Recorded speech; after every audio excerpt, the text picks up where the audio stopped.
Good evening. My name is Allison Kaplan. I'm Director of Education for the National First Ladies Library located at the National First Ladies Historic Site in Canton, Ohio. I'm gonna for the National First Ladies Library located at the National First Ladies Historic Site in Canton, Ohio. for the National First. Okay. So sorry. That's the first time I've ever done that, where I've double booked myself on Facebook Live and broadcast in stereo. So I will start again. Good evening. My name is Allison Kaplan. I'm Director of Education at the National First Ladies Library, located at the National First Ladies Historic Site in Canton, Ohio. I'm so excited to have you all here tonight. We have some really cool special guests for our First Ladies Night program.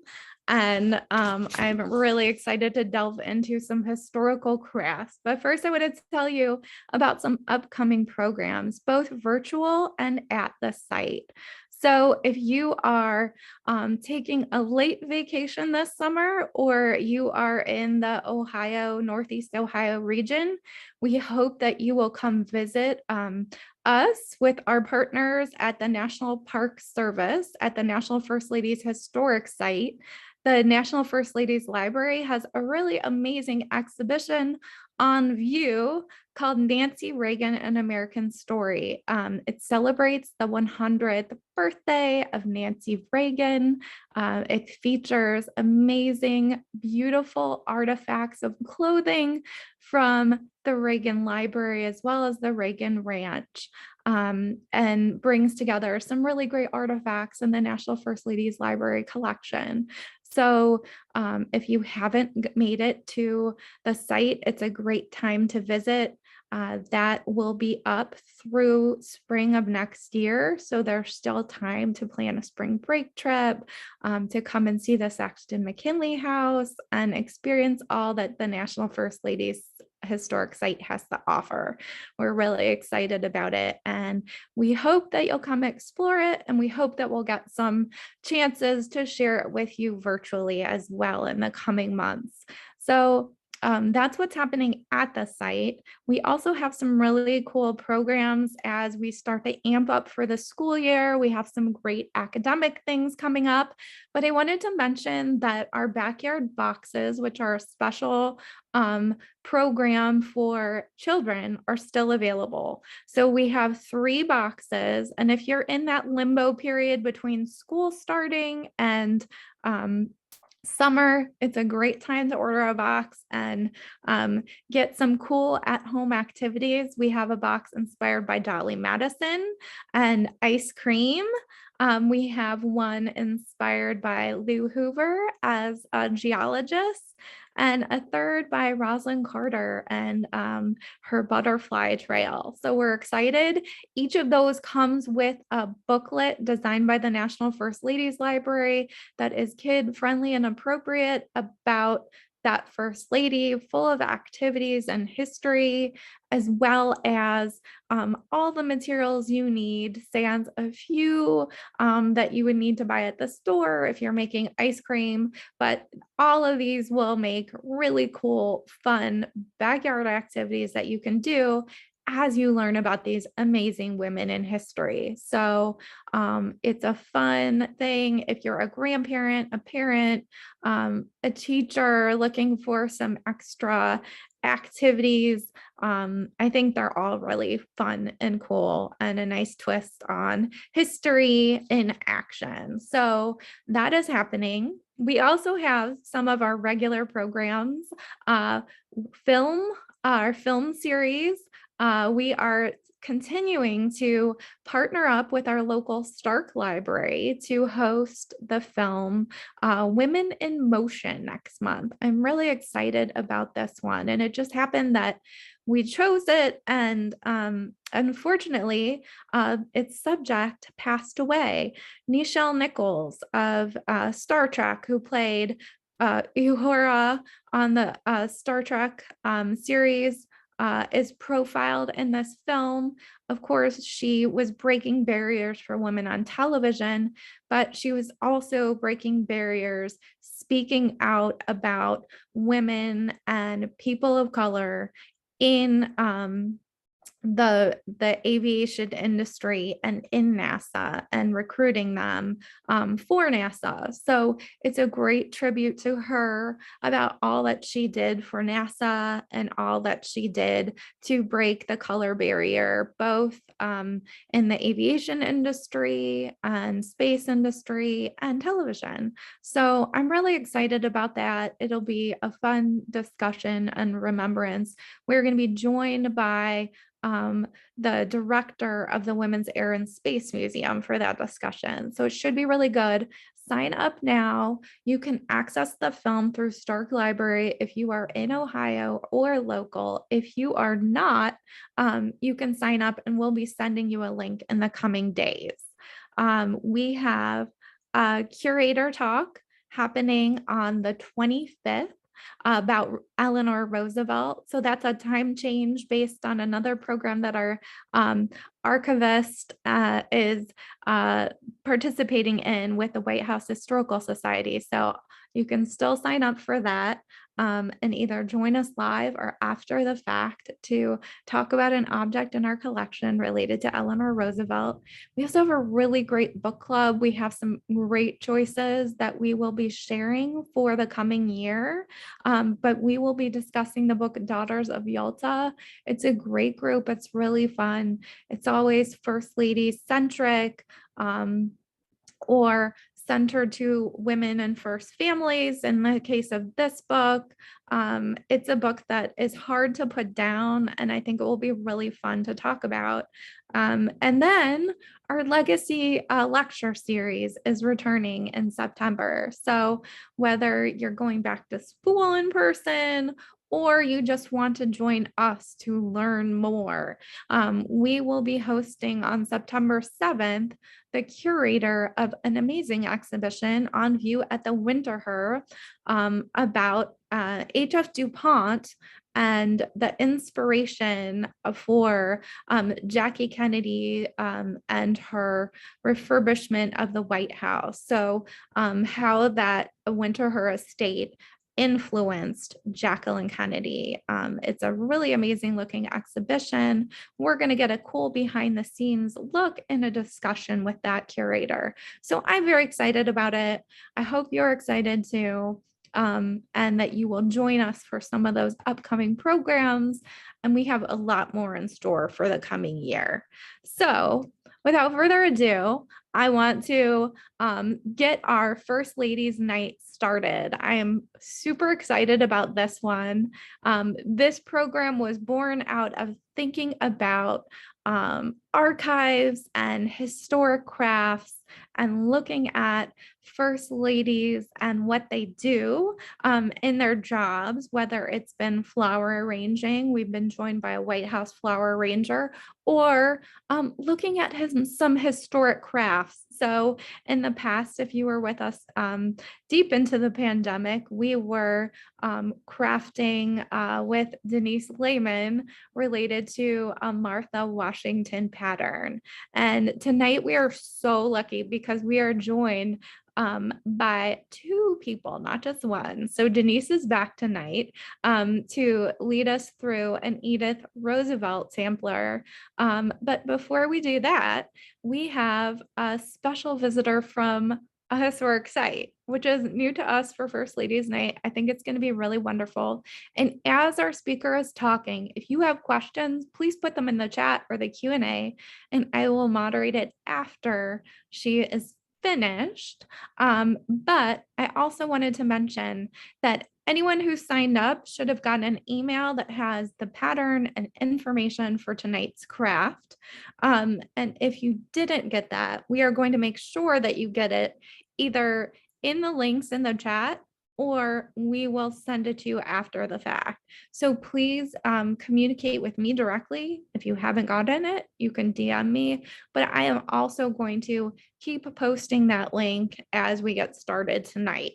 So without further ado, I want to introduce our guest tonight. Our first guest is Lindsay Davenport of the Sagamore Hills National Historic Site. So Lindsay Davenport has been a museum technician and archivist at Sagamore Hills for 2 years and has been with the National Park Service for 11.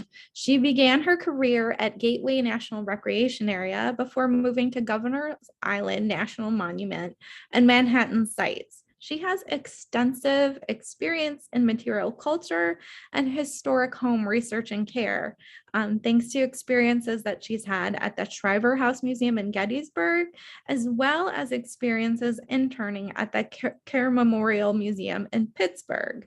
She's always been fascinated and inspired by historic homes and what they can tell us about a person. She holds a bachelor's degree from Siena College and a master's degree from Duquesne University. And I am totally excited to turn things over to Lindsay, and she will be sharing more information about the Sagamore Hills site and some of the objects related to Edith Roosevelt and her needlework. So I'm going to introduce Lindsay and turn things over to her. Hello, everybody, and thank you, Allison and Denise, for inviting me to be here tonight. I'm very excited to tell you all about Edith Roosevelt and her needlework and a little bit about Sagamore Hill, which is a place that I really love, and I hope that one day you all can come and visit too. So to get started, I am going to open up my PowerPoint. This worked when I tested it, so let's see. Where did it go? Here it is. There we go. And I'm just gonna, the bar is blocking my share screen. See if I do this. Aha, I can move it. Sorry about that. There we go. So here we go. So yes, Edith Roosevelt, needlework was a big part of her life, and it was kind of used for different purposes, which we'll get into in just a second. She used it for enjoyment, she used it for necessity, and she used it to help with her charitable endeavors. So just a little background on Sagamore Hill. That was the home that Edith and Theodore Roosevelt lived in from the year 1887 until her death in 1948. So Sagamore Hill, the house itself, was completed in 1885. Theodore Roosevelt had been married before he was married to Edith. He married a woman named Alice, and he had originally bought this property in 1880 to move in with her. So 1880 is a really big year for Theodore Roosevelt. He graduates Harvard, he gets married, and he buys this land. He bought 155 acres in Oyster Bay, New York. And Oyster Bay was an area that he was very well familiar with. That's where he vacationed as a young man. Himself and his family, they rented property down closer into kind of the Main Street area. It was known as Tranquility, and it was anything but that. They were a very rambunctious group, as anybody who's read about Theodore Roosevelt would know, growing up as a child. And this is where he really kind of started to develop that strenuous life idea. His father really pushed him, both at their home in New York and in Oyster Bay, to build up his body so that it can match his mind. And so he's doing things like rowing, he's playing different sports, he's taking walks, he's going to the water. So he was already very well familiar with this area. He also already had family out here, so it was almost a no-brainer. The introduction of the Long Island Railroad into this area also made it very easy for him to get back and forth between both Albany and the New York City area, because there were the tracks there. So he was able to kind of develop this land. So when he gets married, he buys land in Oyster Bay, has this house built. The architects are Lamb and Rich. It's in a Queen Anne style. He was very serious about kind of cultivating the inside. So he let the architects do what they wanted on the outside. So it's a very traditional Queen Anne style house. And the inside really reflects him, which there is, by the way, a Google Arts and Culture tour of the house. It's kind of like Google Maps, but we do, again, encourage you to come out and see us if you're in New York. So like I said, he buys this 155 acres and starts selling it off to other family members. So they create this almost like Roosevelt compound around this area. Tragedy strikes in 1884. 2 days after his daughter Alice is born, his wife Alice passes away. The same day as his mother, which is February 14th of 1884, so on Valentine's Day. He is distraught. He leaves the production of his house to his sister and also leaves Alice with his sister, and he goes out west to the Dakotas. He rekindles his first friendship and then romance with Edith, the gorgeous lady on the left of your screen, and they start a life together. So Sagamore Hill really becomes home. They move around a lot. He holds a number of different jobs, both in New York City and in Washington, D.C., but this was really his home base. This was where he wanted to live. In 1901, President McKinley is assassinated, which makes him the new president of the United States, and Sagamore Hill becomes the summer White House. And the reason he's allowed to do that is the house is kind of interesting in that it is both ultra modern and a little bit in the past at this time. So it's ultra modern in that he has one of the first telephones in the Oyster Bay area. The phone number actually was Oyster Bay 2. The Oyster Bay 1 was at a drugstore in town called Snouters, and kind of the reason he was encouraged to get the phone was they had to send couriers up every time somebody called him from the White House. So they encouraged the president to get a phone.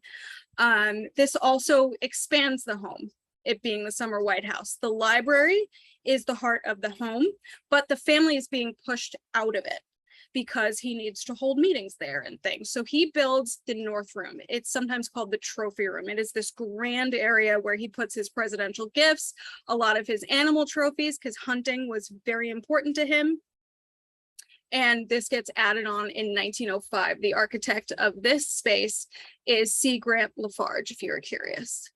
But you know, enough about TR. We're here to talk about Edith, right? So like I said, Edith, needlework is a big part of her life. So what we see on the screen now is we have her knitting needles up in the top right corner and a citation from the Needlework Guild, which I'll get into in a second. But really one of her main functions of her needlework was a practical one. So you see this symbol here, it says R of S. Initially, she had a laundry room in the house, but she realized it was more economical to send the laundry out. She was also very much involved in charities, especially in Oyster Bay. And there was a certain charity that was running laundries for women that needed a little bit of extra support and help. So she was very enthusiastic to support them. She started to send her laundry out. However, when they were just putting Mrs. Roosevelt laundry, things were getting mixed up because remember, like I said, there were a bunch of Roosevelts in the area. So she developed this little pattern here that would differentiate her laundry from the rest of the Roosevelts that were in the area. So it says R of S, and throughout the house, we see this pattern. It changes a little bit. There's different versions of it, but this is one of the more common ones. Another example is this one.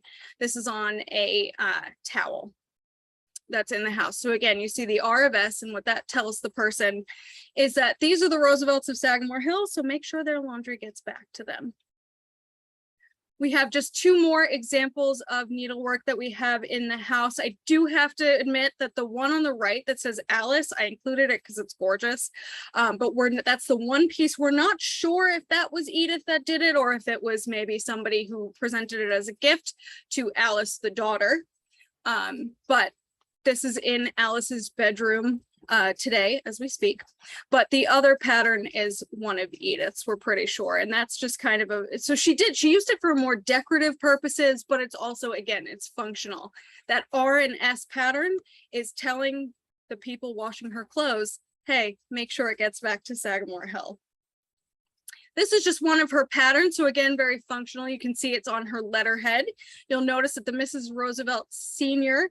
is because Theodore Roosevelt Jr., his wife, lived on site as well. In the 1930s, Edith gifted them some land so that they could build a home because he had a growing family of his own, and that's known as Old Orchard. That's now our museum. Again, if you visit us in New York, definitely come and check that out. So that's just if you're wondering what that letterhead means. And this was a pattern for men's socks. So I'll keep this up for a second if you wanted to read it. But she would write a lot of her own patterns as well. And so knitting and needlework, again, this is both the functionality of it, but also she did find it enjoyable.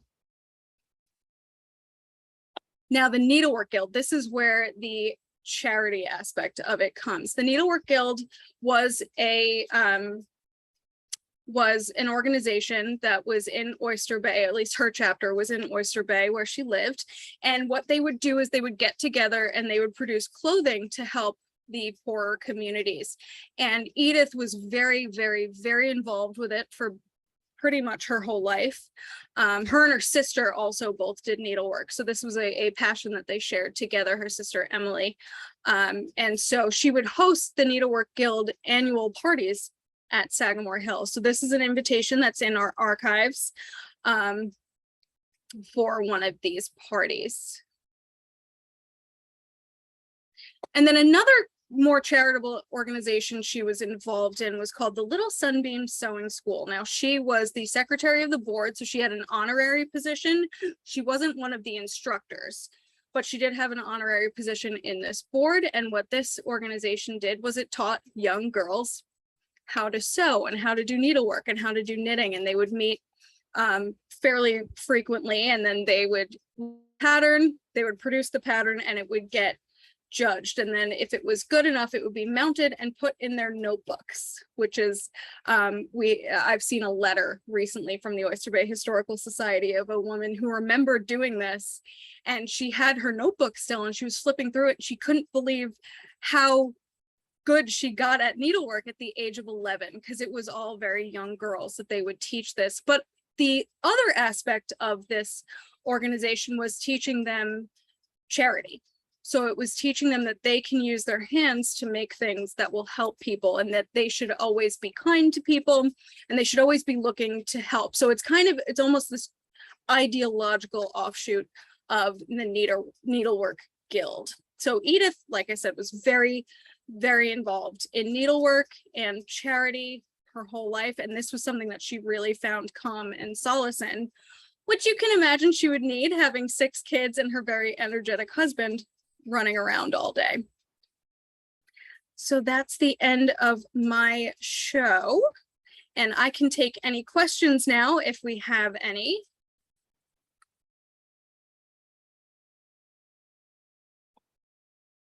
Let's see. I don't see any questions in the chat. We've just been sharing links, but I wanted to ask about the with Theodore Roosevelt, we talked about like the man cave vibe of the site. So I wondered if Edith had like a space of her own, and what that was like. She did. So actually, let me pull a picture of it up for you, because she did have a space of her own. And I apologize, I didn't include that in my presentation. I should have done that. Yeah, that's all right. So this is an older photo. Oh no, here's a new one. There we go. Let's make this full screen.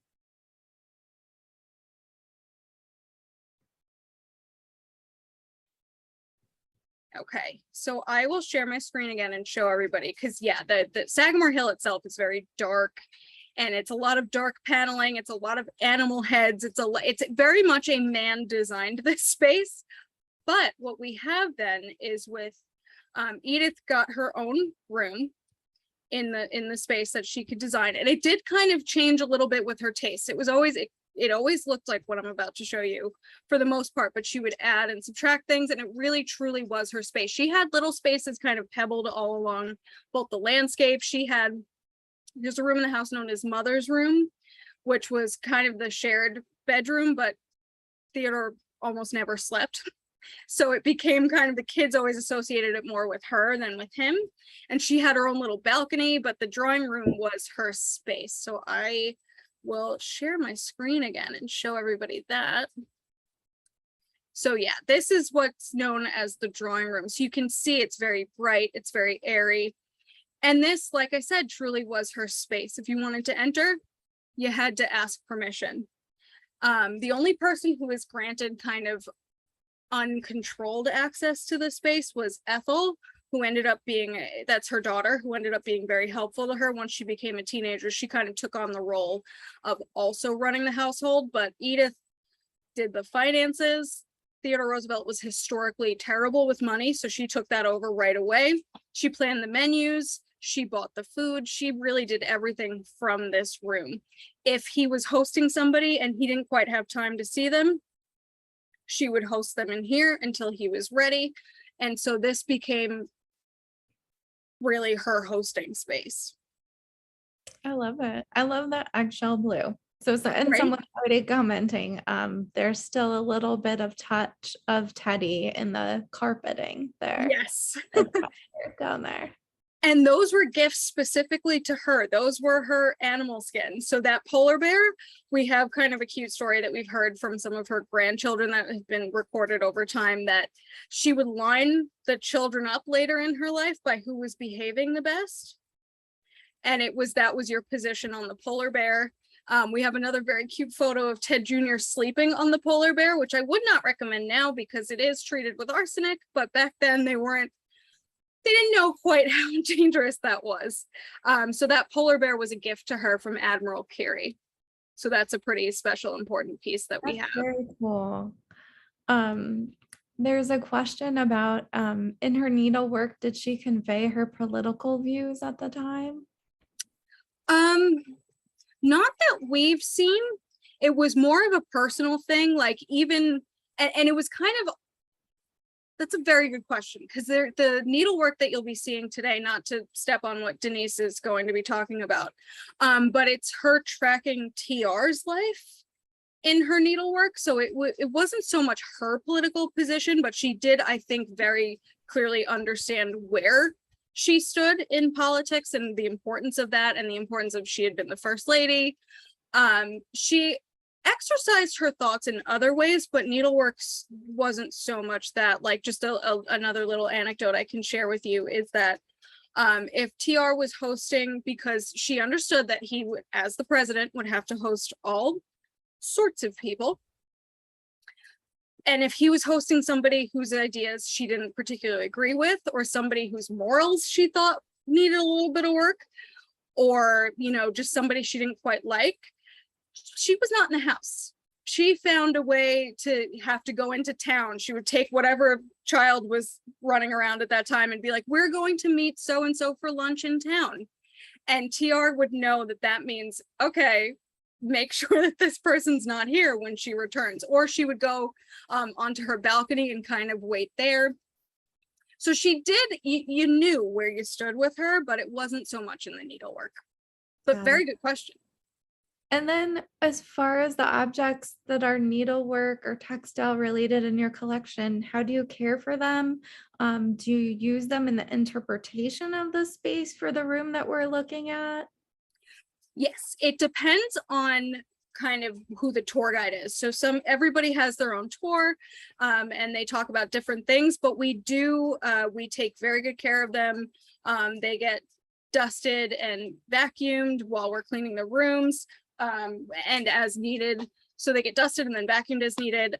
They are on display. So it's something that when you go into the house, you can it's kind of a fun little treasure hunt. You can play spot the needlework, because they are in every room. But again, it was a very functional thing. This is something that she did to their linens and to their towels and everything, so that it was a sense of claiming them, and it was a sense of making sure that they got taken care of. So if you do visit us and you get to take a tour of the house, you can definitely spot them, especially up on the third floor. There's a room called the linen closet, which has a lot of her needlework very prominently displayed, including one that she did with her sister, which had both Sagamore Hill and their ancestral family home embroidered on this little towel. And how much of this textile work came to the White House? Was it more of a function of tagging things for Sagamore Hills and Roosevelt populated areas, or were there pieces like this that traveled to the White House as well? I will be honest with you, I don't know if pieces like this traveled to the White House. I imagine she probably did it just kind of to unwind from her duties as First Lady, just kind of given by what we know about her activities and how much she enjoyed sewing and knitting and needlework. So all I can speak to is what we have, which is it's a lot of the things that she made for Sagamore Hill, and luckily we still have them in our collection, which is an invaluable resource to us in kind of understanding Edith and where she was coming from. Well, Lindsay, thank you so much for this mini tour of the site. And it was really cool to experience the actual objects firsthand with someone who interprets the site and is involved with it daily. So we really appreciate having you here today. Oh, I'm very happy to be here. I'll stop sharing my screen. And yeah, just again, if you ever find yourself in New York, we do tours of the house Thursday through Sunday, and you can get those tickets through recreation.gov. So you can see for yourself firsthand. Amazing. I'm really excited about the opportunity to go soon. And I know a lot of our program participants are as well. So we are going to move on from Lindsay to Denise.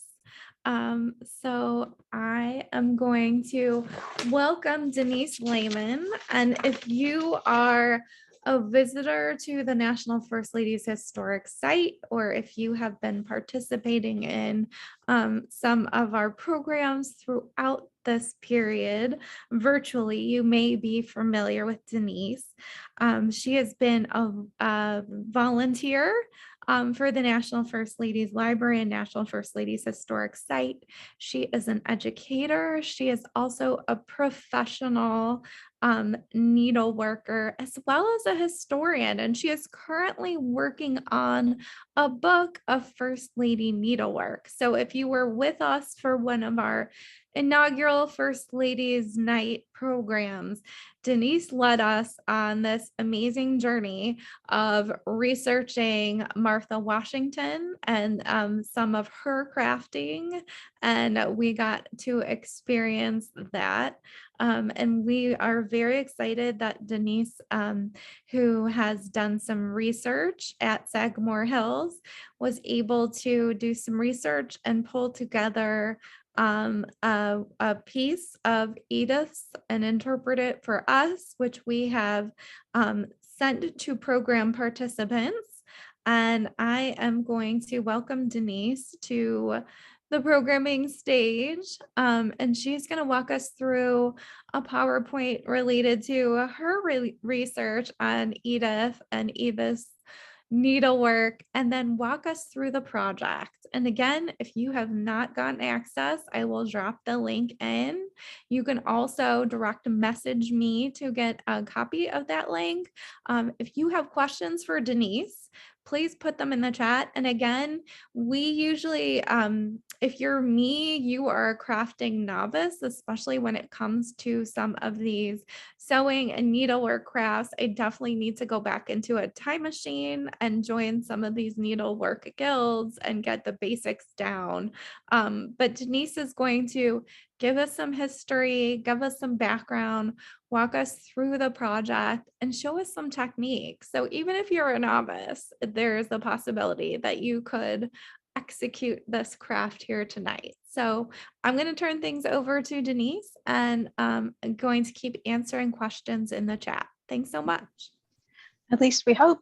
You're going to hand it over to me. We did 2 camera tests and a few other things before we got on. So hopefully everything's going to work out. Thank you for coming out tonight. I'm so excited that we were able to do this. I was hoping we'd be able to do it in person, but we're still doing the virtual thing, so that's okay. So I'm going to talk to you a little bit about Edith and a little bit more about her needlework. Lindsay did a great job introducing it and getting us warmed up. And I'm going to cover a few things that she did, but I have a few other little things that she did not. So let me go ahead and share my screen.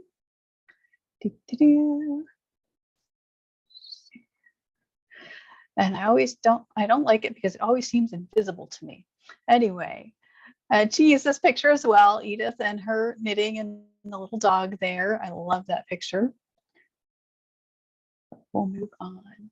So Edith Roosevelt was just this quiet and private first lady, which is kind of in contrast to her whole family, because she had those 6 kids and her rambunctious and adventurous husband.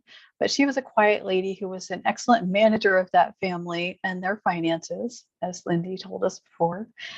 She was a fitting partner for her rambunctious and adventurous husband, Teddy Roosevelt. He kept him in check and their 6 children.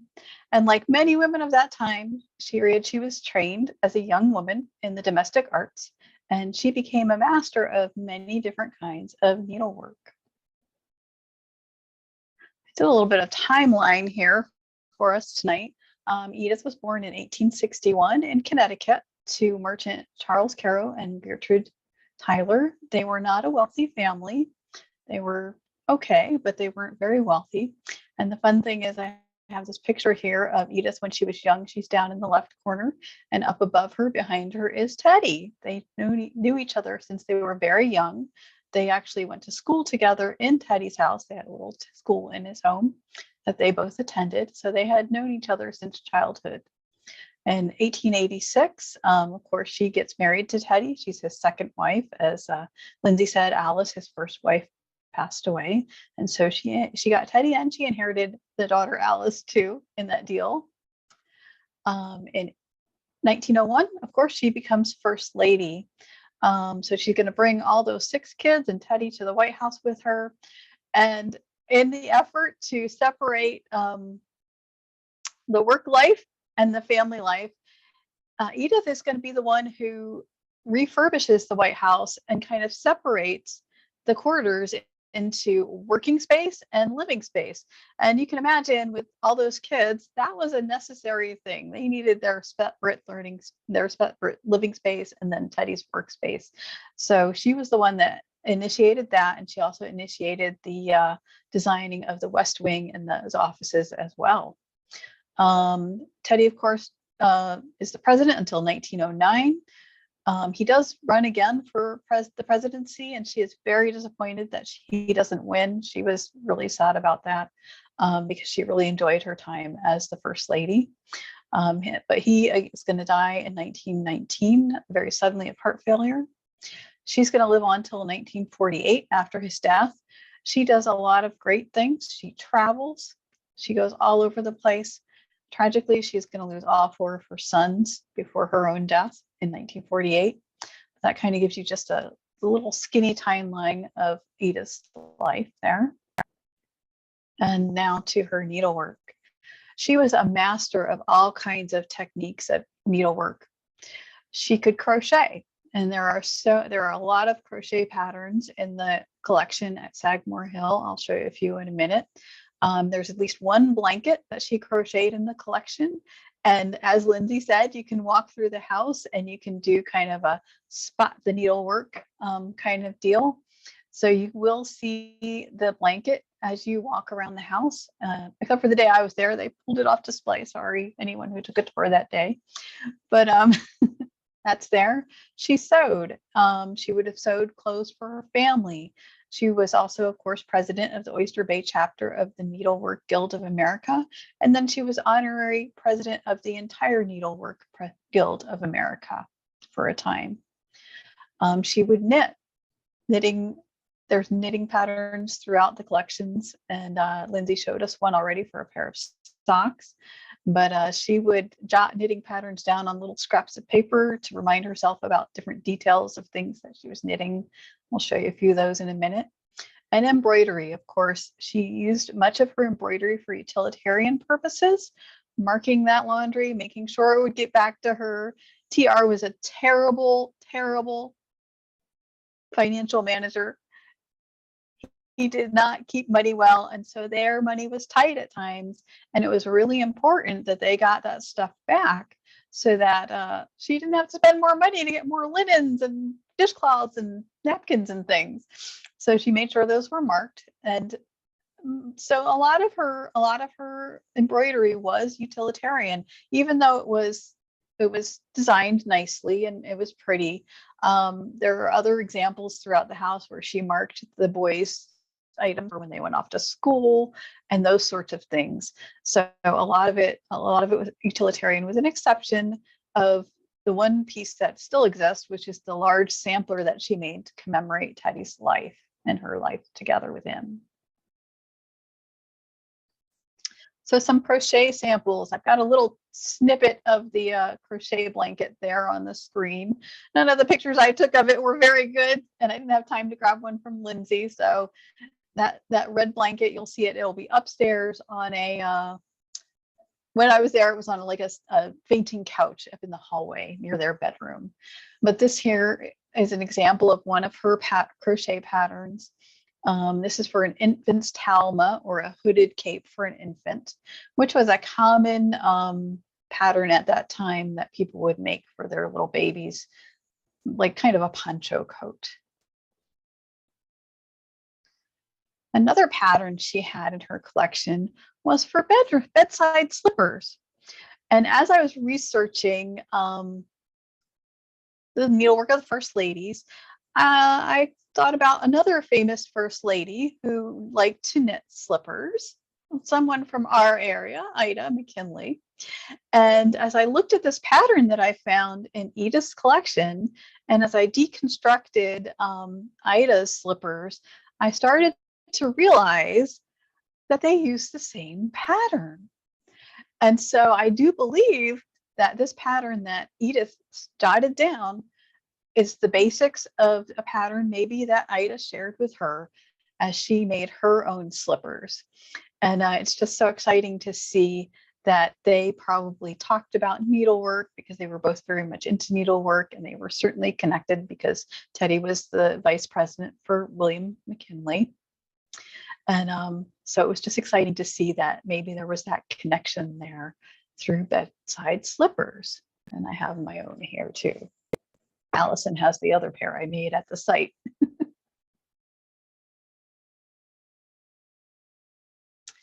So sewing, of course, she was honorary president of the National Needlework Guild.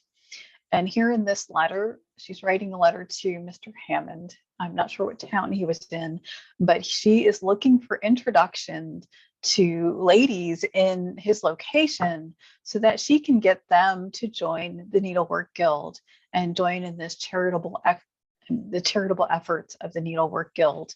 I think she really started in the Needlework Guild during World War I.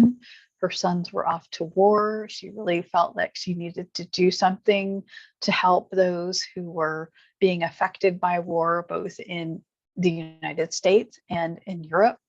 So she was really heavily recruiting people to join the Needlework Guild. And I think that, oh gosh, the number eludes me, but there were thousands upon thousands of ladies across the United States who were part of the Needlework Guild. I think it was around 137,000 who were members at one time in World War I, who were making things for people who were less fortunate, making things for people in Europe because they needed them, mostly clothing, sometimes linens, sometimes bandages, that sort of thing. And then the letter on the right side of your screen is a letter that she's writing to a friend, and she's just extolling the virtues of the Needlework Guild and her joy in being part of it. And she says at one point in the letter that it's a work of love. So this was really very close to her heart, her work with the Needlework Guild.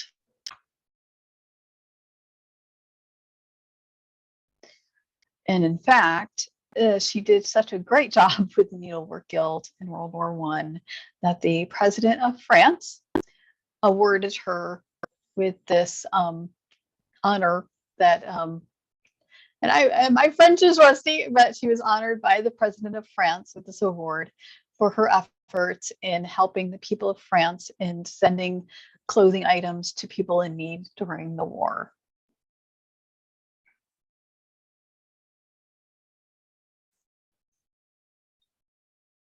So knitting, she was always knitting as well. And she would write little patterns on little snippets of scraps of paper to note to herself specifics, especially for members of the family, what size she needed to do for each person and how long the sleeve needed to be for whoever. But we see she has a pattern here for Ethel's stockings. So she has that specifically written out so it would fit Ethel. And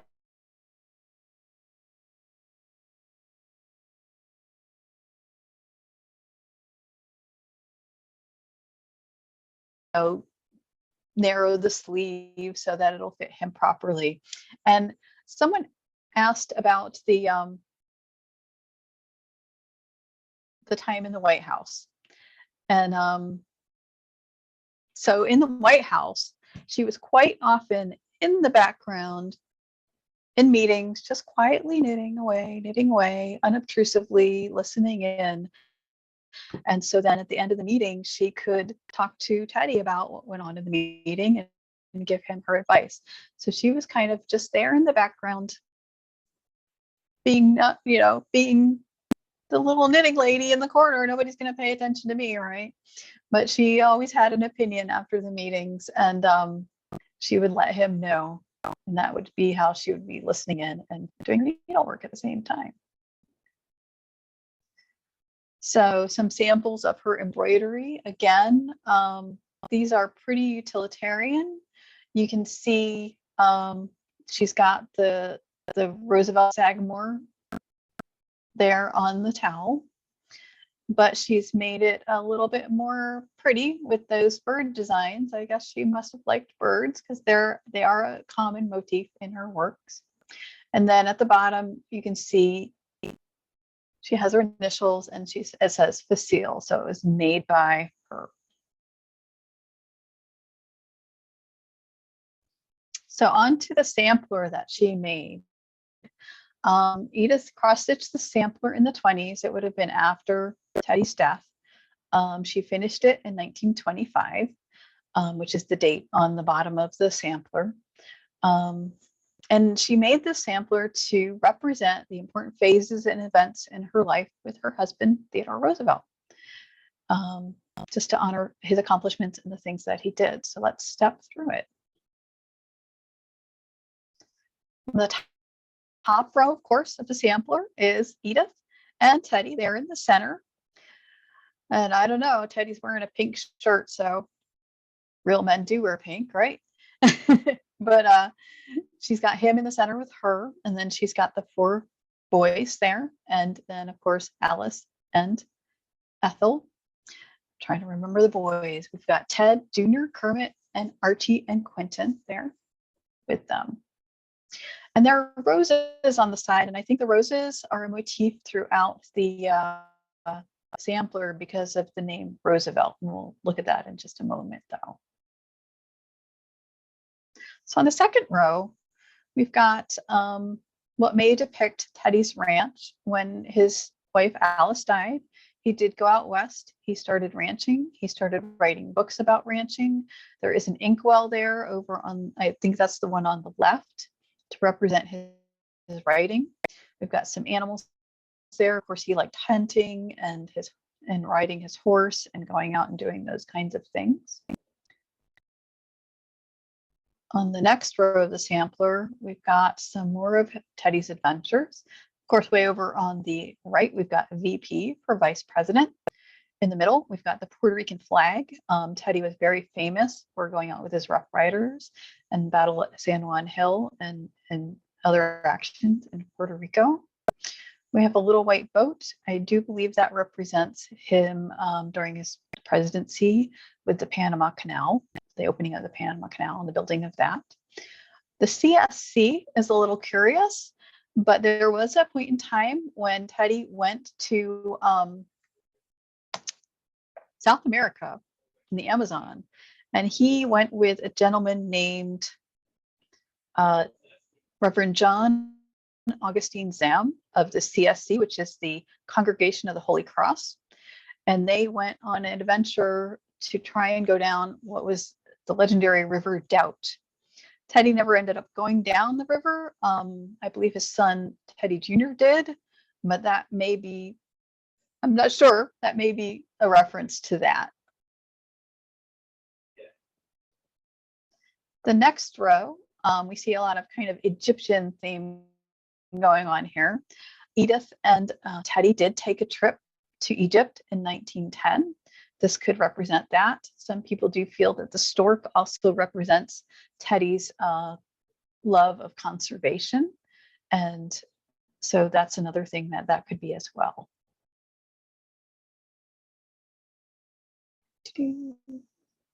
Next row. So this next row would represent the service of their 4 sons in the wars. All 4 sons served in World War I. Quentin, their youngest, was killed in World War I. He was shot down in 1918. So the star would represent Quentin, and then the other 3 would represent the 3 other sons.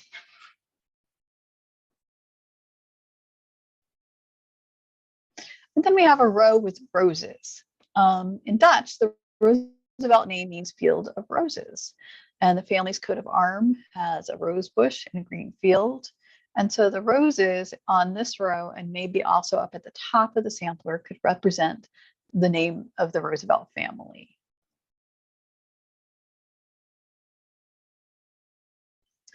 And then we have the family motto. And it's kind of odd because I know she did plan out some of her cross stitch in the archives. There's some chart paper with planning, but in this she seemed to have kind of winged it because part of this 3rd word is on one row and part of it is on the 2nd row. So when I interpreted it, I split them up so they were centered. But the motto is "Qui plantavit curabit," which translates to "He who has planted will preserve." So that's what that is.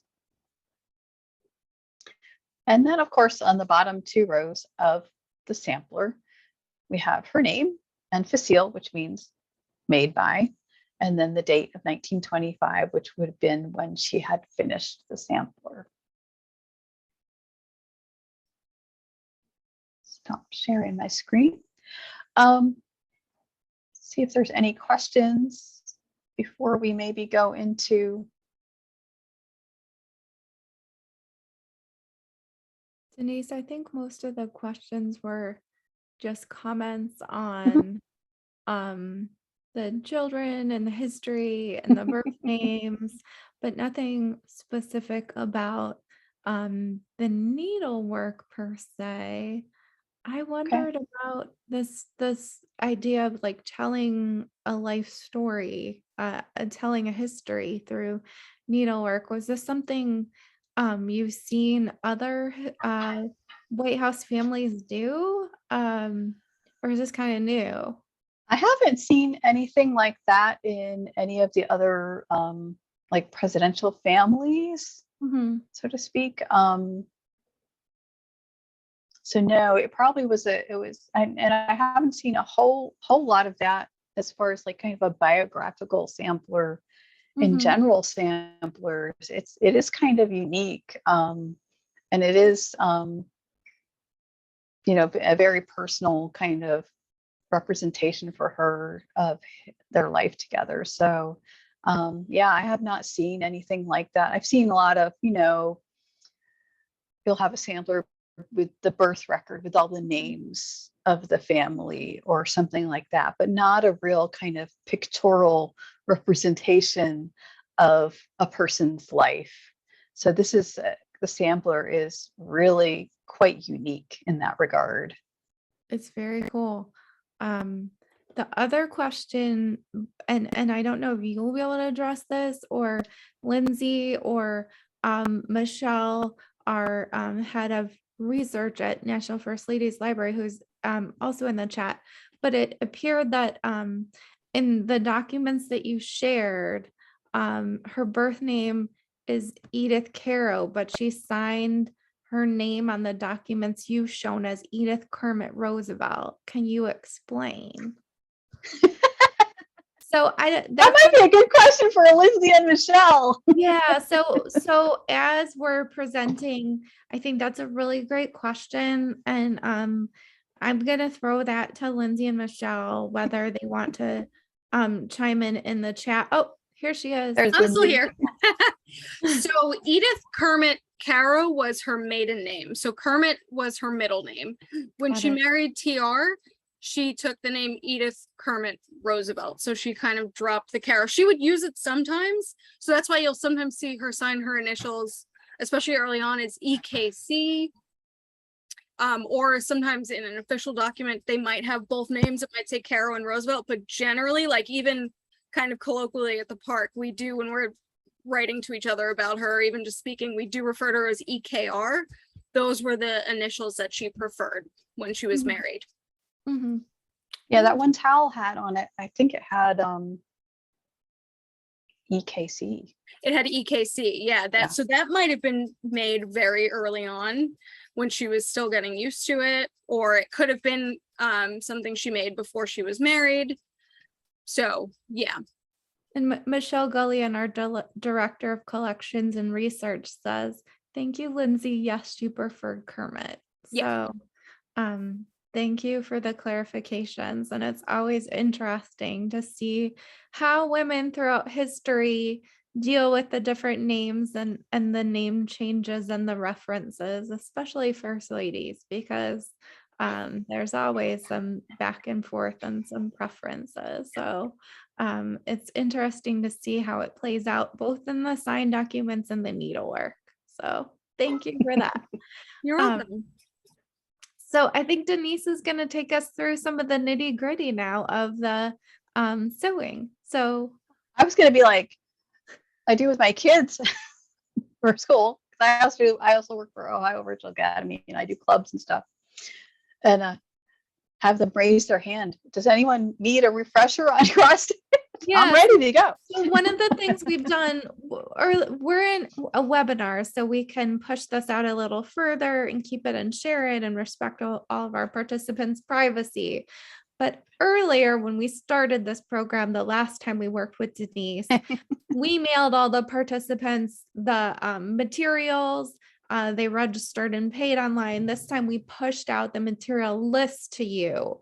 And whether you're a novice or you're a seasoned person, if you just want to share with us in the chat, you might have decided, hey man, I am really interested in just learning history stuff and I'm here for that. Or maybe you bought the supplies and you're following along. Maybe you're like me and you are attempting cross stitch or needle work for the millionth time and never finishing a project. So I thought Denise could just give us some tips. Again, we will cut and paste the PDF on our website that has all of the directions. One of the things that Denise does that is really, really cool is she takes some of this historic stuff, breaks it down, figures it out. So in the past, she's worked with us to figure out how did Ida McKinley crochet? What did her pattern look like? What did she do? How did she make something? And we've been so lucky that Denise has done that for us tonight to create a historic project. And it is always fun to do that. So I'm going to ask Denise to show us just the demo of and maybe like where you are on the project, because you broke this down for us. So if you can share it with us.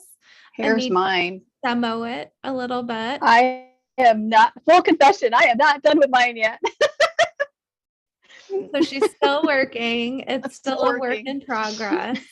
I got sidelined a little bit, so. So imagine that we are the National First Ladies Library, travel back in time to Oyster Bay, and we're the Needlework Society there. And can you walk us through just a little bit of technique? And I will mute and turn off my video while you do that. You may want to see if you can make sure that my image is big on the screen, though. I'm not sure how we do that.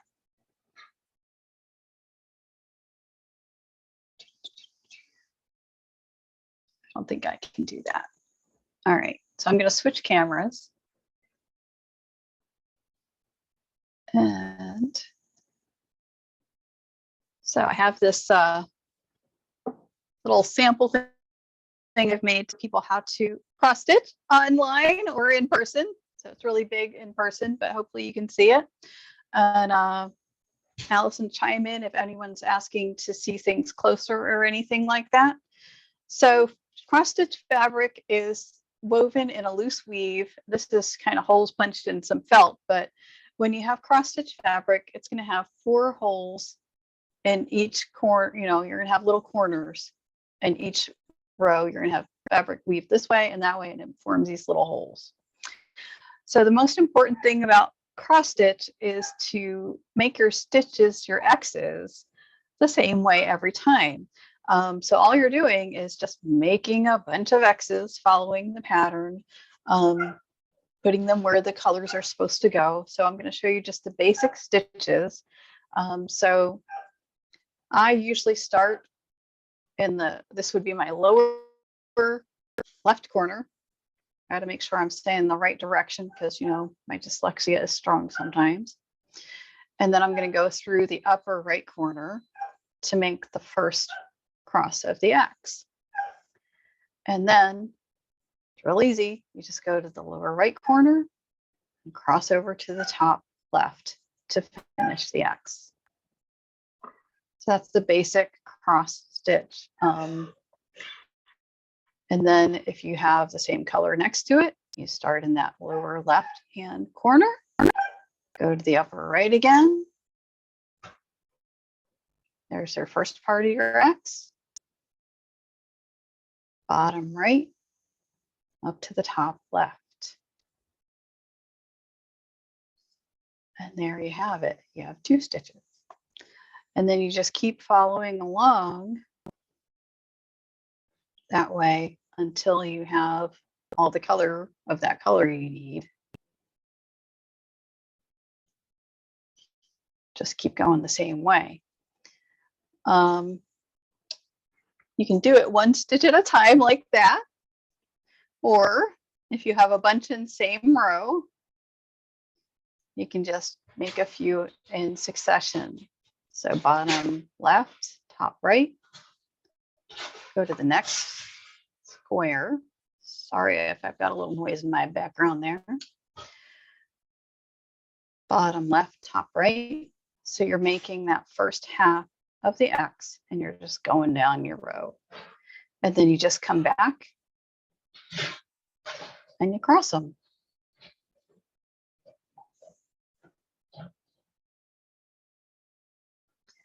And I did not make a large version of my pattern to kind of show you a little bit of pattern reading, but I can see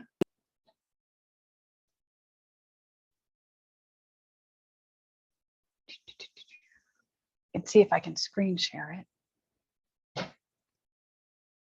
But there's lots, there's lots of videos online that you can learn cross stitch, but it's really that simple. You're just making X's in a pattern.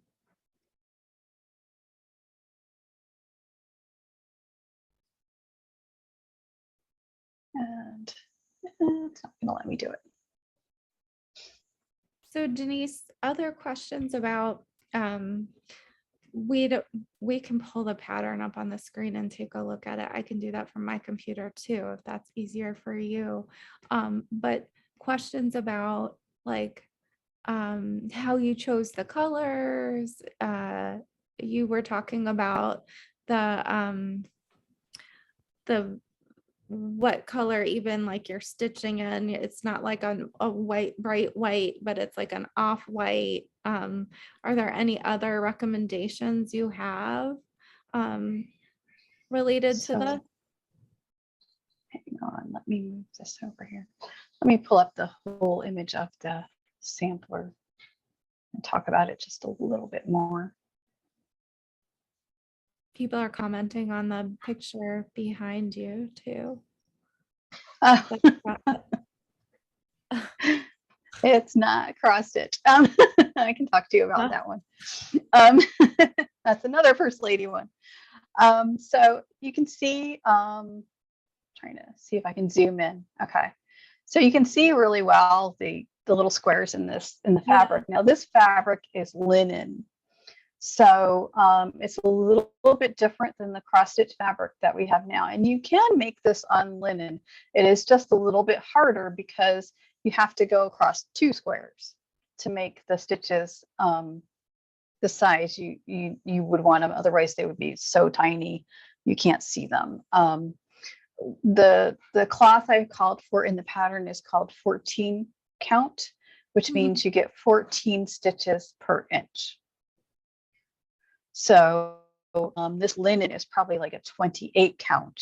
So it's about, the weave is about half as small, as what a normal fabric would be these days. So yeah, it's just really tiny. But you can see it's kind of on a darker fabric. Linen is usually a darker fabric. And when I started working on mine, I did start working on mine on a little bit of a darker fabric, but the colors kind of it works okay, but a darker fabric would be better. You could even do it on even a black fabric if you really wanted to, but that's kind of up to your own personal preference. But my fabric that I chose was like an antique color, so it has it's not a bright white, it's more along the lines of the original linen kind of color. But you can get some fabric that's in a linen color, which will be a little bit darker than the fabric I chose, and the colors will kind of pop better.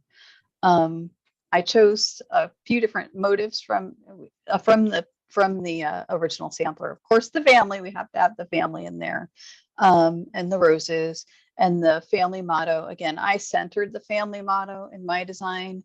It might be a little OCD of me, but it kind of bothered me that hers ran off and ran into the next line. I'm like, why did she do it that way? But yeah, it's just a little bit odd. But you can see, my lighting might not be that great, but their faces kind of maybe wash out a little bit. And there is one errata.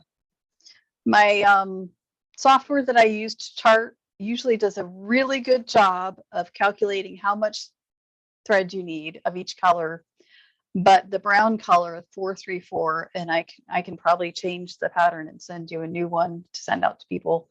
You'll need tons of it. It's just not enough.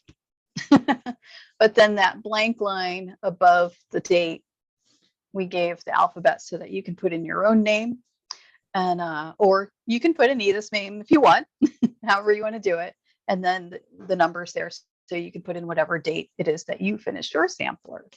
So if you're going to work on it in the future, you're covered. So here's a question, and this is a question I have too, because I keep switching back and forth. And I could be totally wrong. Patty is asking, is cross stitch the same as needlepoint, or is that two different things? No. Cross stitch and needlepoint are very similar. Yes. With needlepoint, you're usually not doing the X, you're just doing half. Got it. And it's on a slightly different kind of fabric. It's usually a canvas or a heavier, thicker fabric, with a more open weave too. So with cross stitch fabric, each weft and weave have like 2, kind of like my fingers here. With needlepoint fabric, it's like 1. So it's going to be a more open weave. And were they in vogue for different people at different times historically? Like, are there different first ladies who would veer one way versus the other? There were, there were trends. There were big time trends where if you were doing this craft, you were like out. They were really serious about it. Like crewel work came in, and that's what the piece behind me is, a crewel work piece, but that came in and out of style and in and out of fashion, and different needlepoint kind of has carried all the way through till now. It's not really very popular now.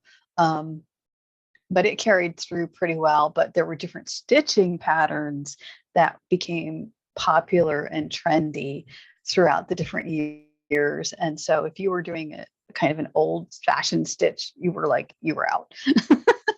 Okay, and now we're asking what is crewel and that's what's Now, behind now I got you? to pull that picture off the wall, don't I? No, people want to know about it. And then I won't keep you all much longer, but there's about 2 more questions we have for you, Denise. So crewel work is more freeform.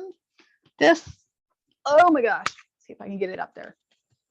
This is a crewel work piece, and this is from a collection that Julie Nixon Eisenhower organized during the Nixon White House years.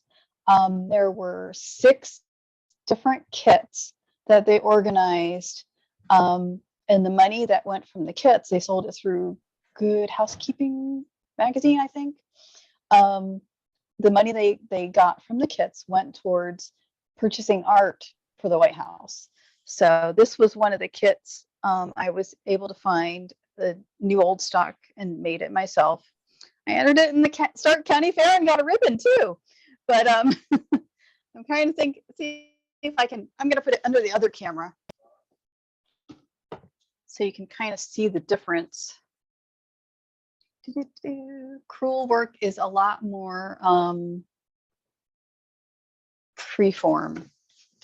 That's So you very can cool. see It's got like an outsider. there's no feel to it. X's. Mhm. It's just kind of, it's different. And you and I, There's different stitches. as like we're the- chatting, oh, go ahead. I gotta turn it around the other way. I'm trying to show you the waves, but there's actually knots in the waves. I don't know if you can Oh, see that's that, very cool. but yeah, it's just it's different, more free form. You don't work from a chart usually like you would with cross stitch. That was a stamped design, so the outline was stamped on the fabric.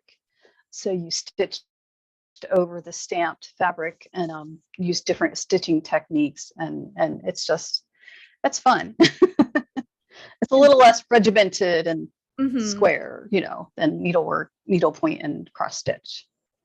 And we've talked a little bit about one of the things I was going to ask you was what's next. And we've talked a little bit about Julie and pursuing some of her projects, although they're a little bit complicated, but we might just dive into talking about the history because she's done some really interesting projects, from cooking cookbooks for children to Oh yeah, she did a lot of neat kits. things. So she's done a lot of cool stuff. So that might be a future Zoom. So thank you, Denise, so much. This has been really wonderful. We want to thank Lindsay Davenport for joining us tonight. It was really great to talk to someone straight from the historical site and experience some of those works and see that space and then get into the nitty-gritty of it from Denise Layman. So I want to thank everyone for joining us, whether your interests are purely historical or you're a professional crafter. If you have suggestions of First Lady or White House related crafts that you would like to learn about more in the future, please contact us. And if you have questions as you're working through this project, if you'd like to receive more information about the project, or you haven't received the directions, please connect with us at the National First Ladies Library, and I'm happy to pass your questions on to Denise. And again, if you get the chance to visit National First Ladies Historic Site or Sagamore Hills, please do and share your experiences. We would love to see you in person. So thank you so much, everyone, for joining us tonight. Denise again is adding some notes, the color you need the two skeins for extra, and we'll continue to share out as much cool archival crafting info as we can about the First Ladies. So again, thank you to Denise, thank you to Lindsay, thanks everyone in our audience, and please join us for some future events for the National First Ladies Library, and you can check out our Eventbrite page to find more of those. Thank you so much and have a great evening and happy crafting.